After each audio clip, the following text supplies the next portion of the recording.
everyone, thank you so much for joining me today. My name is Laura Train Mama. Today we are having a look at the fourth storybook contained within the Thomas and Friends Friendship Collection.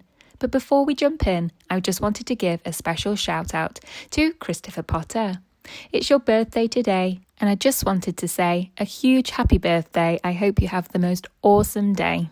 The first story we're going to be looking at today is called Thomas at the Steelworks. One day on the Island of Sodor, Henry was rolling into Vicarstown on his way to the mainland when a signal failed. Henry tried to brake, screech, but he crashed. Henry went for repairs. James was asked to take Henry's trucks to the mainland. "That's a great job," James puffed proudly. "What an adventure." Thomas wasn't happy. James thought he was Sir Topham Hatt's favourite engine. Then an idea flew into Thomas's funnel. The next day, Thomas went to Vicarstown goods yard early and collected James's trucks. As he left for the mainland, he was excited and nervous. He didn't know how to get to the Bridlington goods yard to deliver his cargo. On the mainland, Thomas met a crane named Beresford. "Who are you?" Beresford asked. "I'm Thomas." The blue engine peeped. Thomas asked how to reach the goods yard, but Beresford didn't know. He couldn't go far, only up and down a small section of track. He was a very curious crane indeed. Thomas quickly steamed away. Later, Thomas came to a quiet engine yard filled with old machine parts. "Hi-de-hi," tooted an engine named Lexi. A shy engine named Theo rolled up. Thomas had never seen such odd engines. He asked what kind they were.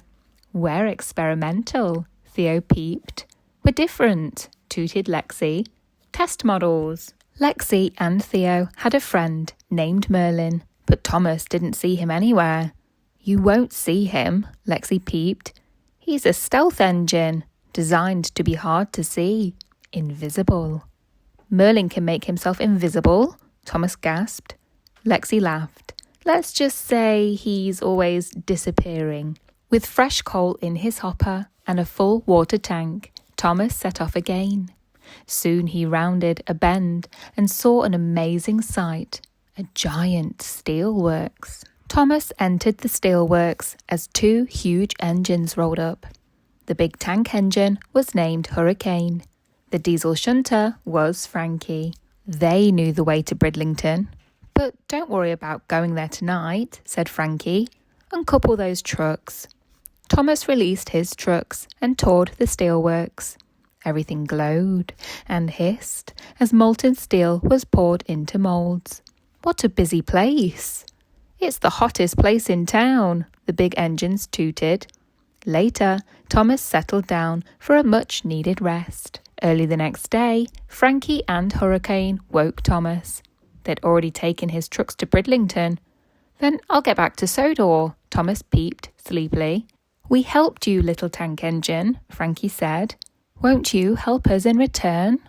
Thomas spent the day shunting ladle trucks and doing other hot and dangerous work. He couldn't wait to return to Sodor. But when he was done, Frankie and Hurricane wouldn't let him go. They said there was more to do.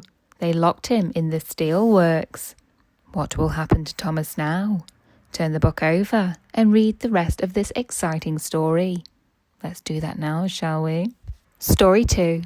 Friends to the Rescue. Meanwhile, back on Sodor, everyone wondered, where was Thomas? James was especially worried, and he was tired of doing his friend's work. "I'm going to the mainland to bring Thomas home," he said. That night, on the mainland, thunder rumbled and lightning sizzled across the sky. Thomas knew he had to get away while Frankie and Hurricane were asleep. He rolled through the dark steelworks, going faster and faster, and bashed through the gates. Thomas escaped into the dark woods. "Are you hiding?" a voice asked. "I'm a stealth engine. I love hiding." Thomas couldn't see anyone, but he knew it was Merlin speaking. "Don't worry," Merlin whispered. "You're with the best hider ever." Thomas felt safe, and the big engines didn't find him. The next morning, Merlin was gone. As Thomas headed towards Sodor, he saw Beresford the crane again.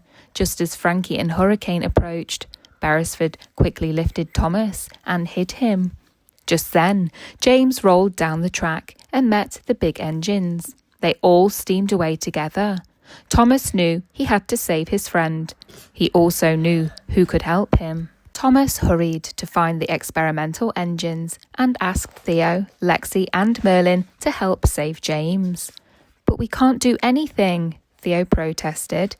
"We can try," replied Merlin. "Oh, how exciting," Lexi tooted happily. Theo and Lexi took a flatbed filled with scrap and created a fake accident. While Frankie and Hurricane went to investigate, Thomas and Merlin snuck into the Steelworks. "James," Thomas peeped, "we have to go now." "Oh, I'm more than ready," James puffed. "This work doesn't suit me at all." Just then, Frankie and Hurricane returned. They chased James and Thomas back into the Steelworks. When Theo tried to help, he crashed into a control panel. A giant magnet suddenly swung out and attached itself to Thomas. It lifted him up and carried him towards the blast furnace. Theo hit another button to release Thomas. He crashed down and knocked over a vat of molten steel. A fiery puddle spread towards Thomas. Hurricane raced forward and shoved Thomas out of danger. Thomas was safe, but Hurricane's wheels had touched the boiling hot puddle. "Help!" Hurricane cried. "My front wheels are melting." Merlin quickly pulled Hurricane backward, but Hurricane's wheels were damaged. He needed major repairs. Without Hurricane, Frankie didn't know what to do. "I can't manage everything on my own," she said. "Nobody wants to work here." But Thomas knew some engines that might. The experimental engines said they'd be happy to work at the Steelworks. They liked to be helpful and useful. Back on Sodor, Thomas apologised for taking James's trucks. "And I'm sorry I said I was Sir Topham Hatt's favourite," James peeped. "If anyone is, Thomas, it's you." "Don't be silly, James," Thomas said, smiling. When they got to Tidmouth Sheds, their friends were happy to see them again. "Now there's a sight for sore eyes," Sir Topham Hatt exclaimed. "All of my favourite engines back together again." That brings us to the end of the 4th storybook of the Thomas and Friends Friendship Collection. What did you think? Let me know, and have a great day.